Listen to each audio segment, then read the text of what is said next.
my perspective, I think in some ways the world has progressed over the last couple of decades or so. What comes to mind is how we've come to see more how we're connected. I mean, there's the kind of abstract idea, yes, we're all one, we're connected, which can be really hard to understand, but on an actual practical level, you know, people can go, oh, I have an idea, or I have a question, and, you know, plug it into the internet, and there's a million possibilities for kind of self-education and realizing how many other people are out there who have the same ideas and think the same ways, or have similar kind of goals or visions for the world.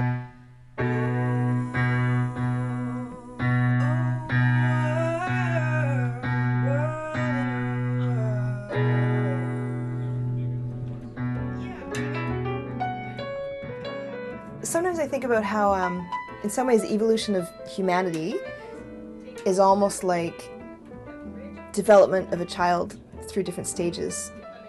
That's kind of like the macro of this micro situation, where at first it's like, you know, for the child, they start to kind of become aware of their individual identity, and then they're like, oh, well, that's mine, I want to keep that, and that's mine, I want to keep that, and I'm not going to share. And then they have to kind of learn to share. Sometimes when people get into their adolescence, there's this kind of us versus them kind of attitude that develops, and then often when people are teenagers, it's like if you feel who you are is threatened, or that you're not honored in a way that allows you to be yourself, then this kind of protection, this protective barrier goes up, and then eventually over time, I think for a lot of people that does tend to come down as they grow into adults and find more acceptance, and they get out of high school and they can find their own sort of community groups of people that they can relate to, and that kind of threat isn't there so much. You know, once your basic needs for survival, shelter, food, and safety are covered, then it's at that point when you can start to think more about outside yourself and about outside your own immediate needs. Sure. Yes. Oh, it sounds lovely, you guys. So where are we in the lifespan? Yeah, I don't know. I don't know. I think I sort of sense in some ways in that kind of lifespan metaphor, I sense in some ways that that as a whole, humanity is kind of heading out of that you know, maybe adolescent phase of we've got to protect who we are and you know, fight off offenders in whatever metaphorical way that is. That we don't have to protect who we are so much. We can actually share, and we can learn and grow from that. And maybe there's other ways other than building walls between each other. Maybe there's other ways to negotiate sharing the same space. Oh, and do I come in this next year?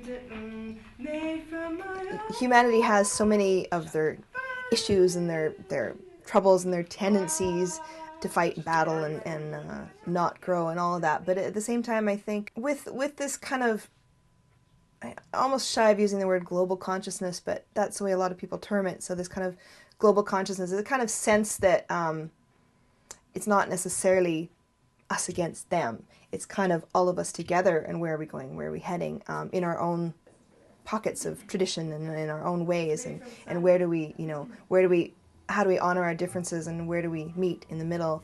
How do we learn from each other and kind of expand ourselves and ourselves from that? I think that kind of awareness and interest is becoming prevalent around the world, which is really great. Oh, now it's just me and the cameras.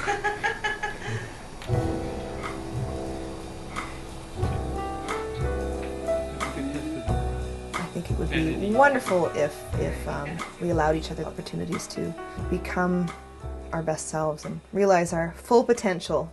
That would be my ideal world. And because of that, because everyone would be so well adjusted and self-actualized, then we could all get along and we could solve our problems and there'd be no need for war. That would be nice.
even when